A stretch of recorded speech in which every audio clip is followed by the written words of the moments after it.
आने वाली 21 तारीख को अमावस्या है, और सिर्फ अमावस्या नहीं है, श्राद्ध में पड़ने वाली अमावस्या है। ये आपके हमारे लिए बहुत ज्यादा महत्वपूर्ण है। वीडियो को पूरा देखें, मैं आपको इसकी महत्ता भी बताने वाला हूं और फिर क्या इसमें करना चाहिए ये भी विस्तार से समझाने वाला हूं। देखें, श्राद्ध में पड़ने वाली जो अमावस्या होती है उसे सर्व पितृमोक्ष अमावस्या या फिर महालय भी कहा जाता है, महालय का श्राद्ध भी कहते हैं।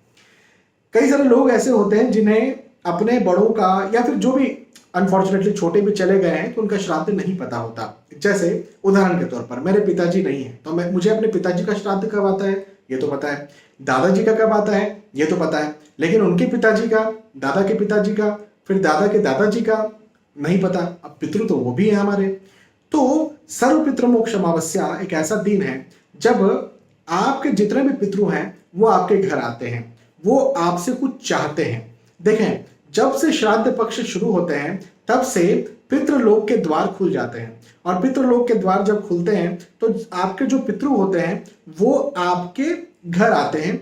और हो सकता है कि किसी के पितृ ऐसे हों जिन्हें पितृलोक न मिला हो, यहीं पर प्रेत बन करके बैठे हो, घूम रहे हो, वो भी आपके घर में आते हैं। और विशेष तौर पर अपने अपने श्राद्ध के दिन वो अन्न चाहते हैं, भोजन चाहते हैं, तृप्ति चाहते हैं। लेकिन यदि आपने उन दिनों में उनकी तृप्ति नहीं की है तो भी एक दिन होता है अमावस्या का, तब भी वो आपके घर में आकर के और तृप्ति चाहते हैं। श्राद्ध शास्त्रोक्त के शास्त्र ये कहते हैं कि श्राद्ध यदि आप सर्व पितृमोक्ष अमावस्या के दिन भी करते हैं और अपने सारे पितरों का करते हैं तो वो भी उनको लगता है। तो हमें क्या करना चाहिए कि सर्व पितृमोक्ष अमावस्या को भी हमारे सारे पितरों के लिए श्राद्ध करना चाहिए। अब आप कहेंगे कि नहीं, हमने तो हमारे पितरों का श्राद्ध अलग अलग तिथियों पर कर दिया है, हमें तो पता है। कोई बात नहीं, फिर भी आपको महालय के दिन या सर्व पितृमोक्ष अमावस्या पर छोटा ही सही, बहुत सारे ब्राह्मणों को आप मत बुलाइए, लेकिन श्राद्ध करना चाहिए, कम से कम तर्पण करना चाहिए। इसकी विधि क्या होती है ये मैं आपको बताता हूं, लेकिन इससे आपको बहुत ज्यादा लाभ देखने को मिलेगा। आपके पितृ हमेशा आपके ऊपर प्रसन्न रहेंगे, खुश रहेंगे और आपको बहुत सारा, ढेर सारा आशीर्वाद देंगे।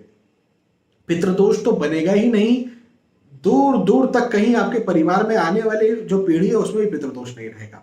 ठीक है, तो इस दिन को व्यर्थ न जाने दें। मैं बहुत सिंपल सी बातें बता रहा हूं, कोई बहुत खर्चे वाली बातें नहीं बता रहा हूं। यदि आप ये सिंपल से काम करते हैं तो आपको बहुत फायदा मिलेगा।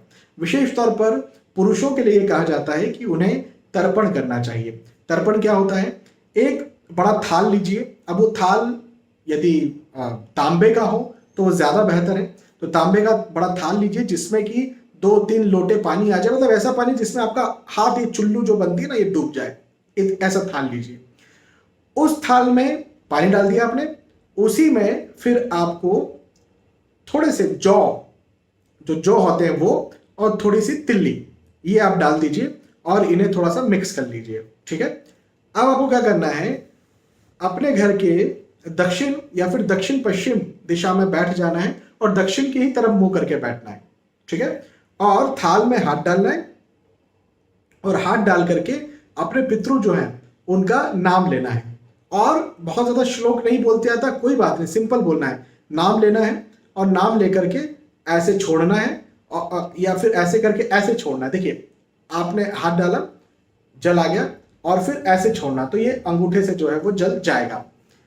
अब ये जब आप इसे अंगूठे से छोड़ेंगे जल को, तो अपने पितरों का नाम जरूर लेते जाइएगा और ये कहिएगा ग्रहण कीजिए। ये जो आप दे रहे हैं ना, ये उनका अन्न है, ये उनका भोजन है, ये उनकी तृप्ति है। वो मानसिक तृप्ति हो सकती है, वो पेट की तृप्ति हो सकती है, भूख की तृप्ति हो सकती है, दूसरी समस्याओं की तृप्ति हो सकती है, लेकिन ये तृप्ति है। आप 3 बार कम से कम अपने पितृ जल लिया आपने, हाँ, और अपने पितृ का नाम लिया, जो भी पितृ है, और इस प्रकार से छोड़ा।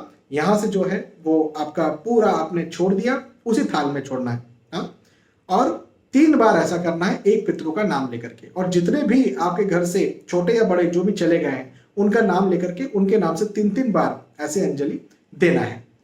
ये तो आपको करना ही करना है। साथ में अमावस्या के दिन गाय, कुत्ता, कौवा और पीपल का पेड़, इनके लिए आपको अन्न बनाना है, निकालना है।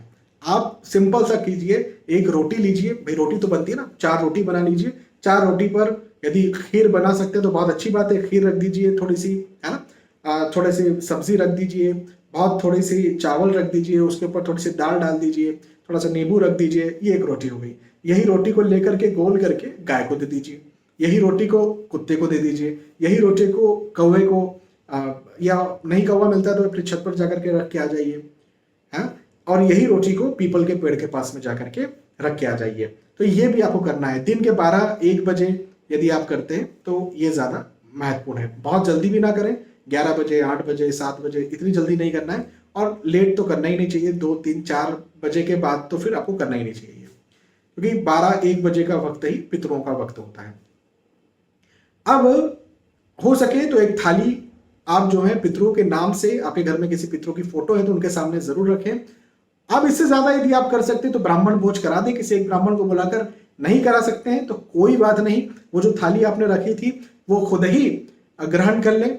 ये भी शास्त्रों में लिखा है। आज ही मैं एक वीडियो देख रहा था श्री राजेंद्र दास जी महाराज जी का। उन्होंने कहा कि पंडित जी को यदि आप, या ब्राह्मण को यदि आप नहीं खिला सकते हैं तो अपने पुत्र को भी आप खिला सकते हैं और खुद भी संकल्प लेकर के ग्रहण कर सकते हैं। तो जो थाली आपने रखी वो खुद भी खा सकते हैं, इसमें कोई भी अशास्त्रोक्त बात नहीं है। और मैं तो कोट कर रहा हूं श्री राजेंद्र दास जी महाराज का नाम लेकर के, उनका वीडियो आप देख सकते हैं। तो ऐसा आपको सर्व पितृमोक्ष अमावस्या पर करना चाहिए। इससे आपके पितृ प्रसन्न होंगे, आपका पूरा परिवार खुश रहेगा, आपके ऊपर पितृदोष नहीं बनेगा, और जो भी चीज आप चाहते हैं अपने जीवन में, उपलब्धि चाहते हैं, वो आपको जरूर मिलेगी। ठीक है, इस दिन को व्यर्थ न जाने दें। बहुत बहुत धन्यवाद। जय श्री सीताराम।